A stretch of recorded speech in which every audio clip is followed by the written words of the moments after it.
ರಾಜ್ಯದಲ್ಲಿ ಖಾಲಿ ಹುದ್ದೆಗಳ ನೇಮಕಾತಿ ಪ್ರಕ್ರಿಯೆಯನ್ನು ವೇಗಗೊಳಿಸುವುದಾಗಿ ಅಧಿಕಾರಕ್ಕೆ ಬಂದ ಬಳಿಕ ಭರವಸೆ ನೀಡಿದ್ದ ಸರ್ಕಾರ ಇದೀಗ 2.5 ವರ್ಷದ ನಂತರ ಮೊದಲ ಹಂತದ ನೇಮಕಾತಿಗೆ ಹಸಿರು ನಿಶಾನೆ ತೋರಿಸಿದೆ.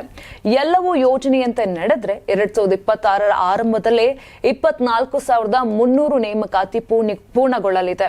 ಇನ್ನು ಬೆಳಗಾವಿ ಅಧಿವೇಶನದಲ್ಲಿ ಗುರುವಾರ ವಿಧಾನ ಪರಿಷತ್ನಲ್ಲಿ ಮಾತನಾಡಿದ ಮುಖ್ಯಮಂತ್ರಿ ಸಿದ್ದರಾಮಯ್ಯ, ಒಳ ಮೀಸಲು ಜಾರಿಗೆ ಸಂಬಂಧಿಸಿದ ತೊಂದರೆಯಿಂದ ವಿಳಂಬಗೊಂಡಿದ್ದ ನೇಮಕಾತಿ ಪ್ರಕ್ರಿಯೆಯನ್ನು ಹಂತ ಹಂತವಾಗಿ ಮರು ಪ್ರಾರಂಭಿಸಲಾಗುತ್ತಿದೆ ಎಂದು ಹೇಳಿದ್ದಾರೆ. ಪ್ರಥಮ ಹಂತದಲ್ಲಿ 24,300 ಹುದ್ದೆಗಳ ನೇಮಕಕ್ಕೆ ಆರ್ಥಿಕ ಇಲಾಖೆ ಈಗಾಗಲೇ ಅನುಮತಿ ನೀಡಿದೆ. ಜೊತೆಗೆ ಕಲ್ಯಾಣ ಕರ್ನಾಟಕ ಪ್ರದೇಶದಲ್ಲಿ ಮಾತ್ರ 32,132 ಹುದ್ದೆಗಳ ನೇಮಕಾತಿಯನ್ನ ಕೈಗೊಳ್ಳಲಾಗುತ್ತದೆ ಎಂದು ತಿಳಿಸಿದ್ದಾರೆ. ಇನ್ನು ಸದಸ್ಯ ಹನುಮಂತ ನಿರಾಣಿಯವರ ಪ್ರಶ್ನೆಗೆ ಉತ್ತರಿಸಿದ ಸಿಎಂ, ರಾಜ್ಯದಲ್ಲಿ ಒಟ್ಟು 2,84,881 ಖಾಲಿ ಹುದ್ದೆಗಳಿವೆ ಎಂದು ಮಾಹಿತಿಯನ್ನು ನೀಡಿದ್ದಾರೆ. ಇದರಲ್ಲಿ 96,844 ಹುದ್ದೆಗಳು ಗುತ್ತಿಗೆ ಹಾಗೂ ಹೊರಗುತ್ತಿಗೆ ಆಧಾರದಲ್ಲಿ ಈಗಾಗಲೇ ಭರ್ತಿ ಮಾಡಲಾಗಿದ್ದು, ಉಳಿದ 1,88,037 ಹುದ್ದೆಗಳಲ್ಲೂ 56,432 ಹುದ್ದೆಗಳು ಭರ್ತಿಗೆ ಸರ್ಕಾರ ಕ್ರಮ ಕೈಗೊಂಡಿದೆ.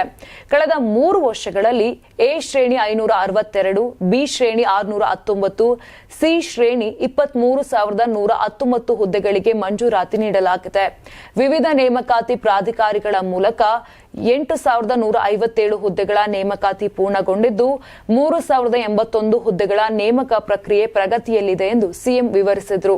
ರಾಜ್ಯದಲ್ಲಿ ತಜ್ಞ ವೈದ್ಯರು ಸೇರಿ 3,000 ವೈದ್ಯರ ಹುದ್ದೆಗಳು ಖಾಲಿ ಇದ್ದು, ಇವುಗಳಲ್ಲಿ 1,500 ಹುದ್ದೆಗಳನ್ನು ಜನವರಿಯೊಳಗೆ ಭರ್ತಿ ಮಾಡಲು ಕ್ರಮ ಕೈಗೊಳ್ಳಲಾಗಿದೆ. 800 ವೈದ್ಯರ ನೇಮಕ ಈಗಾಗಲೇ ಪೂರ್ಣಗೊಂಡಿದ್ದು, ಕೌನ್ಸೆಲಿಂಗ್ ಮೂಲಕ ಹಂಚಿಕೆ ನಡೆಯಲಿದೆ. ಖಾಲಿ ಇರುವ 337 ತಜ್ಞ ವೈದ್ಯರು ಮತ್ತು 250 ಸಾಮಾನ್ಯ ಕರ್ತವ್ಯ ವೈದ್ಯಾಧಿಕಾರಿಗಳನ್ನು ಗುತ್ತಿಗೆ ಆಧಾರದ ಮೇಲೆ ನೇಮಕ ಮಾಡಲಾಗುತ್ತಿದೆ ಎಂದು ಸಚಿವ ದಿನೇಶ್ ಗುಂಡೂರಾವ್ ವಿಧಾನಸಭೆಯಲ್ಲಿ ತಿಳಿಸಿದರು.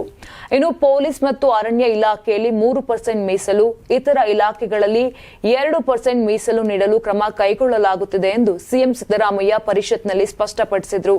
ಈವರೆಗೆ 70 ಕಾನ್ಸ್ಟೇಬಲ್, 14 ಪಿಎಸ್ಐಗಳ ನೇಮಕಾತಿ ಪೂರ್ಣಗೊಂಡಿದ್ದು, 13 ಕ್ರೀಡಾಪಟುಗಳಿಗೆ ವಿಶೇಷ ನೇಮಕಾತಿ ಪತ್ರ ವಿತರಿಸಲಾಗಿದೆ. ಕಬಡ್ಡಿ ಸಾಧಕರನ್ನು ಮೀಸಲಾತಿಗೆ ಒಳಪಡಿಸುವ ವಿಚಾರ ಪರಿಶೀಲನೆಯಲ್ಲಿದೆ ಎಂದು ಹೇಳಿದರು. ನೀವು ಸಣ್ಣ ಆಗ್ಬೇಕಲ್ವಾ? ಅದು ಒಂದು ಉತ್ತಮ ಆಹಾರದಿಂದ ಸಣ್ಣ ಆಗ್ಬೇಕಲ್ವಾ? ಪ್ರತಿದಿನ ನಮ್ಮ ಜೀನಿ ಸ್ಲಿಮ್ ನ ಯೂಸ್ ಮಾಡಿ ಯಾವುದೇ ಸೈಡ್ ಎಫೆಕ್ಟ್ ಇಲ್ದಂಗೆ ನೀವು ಸಣ್ಣ ಆಗ್ತೀರಾ.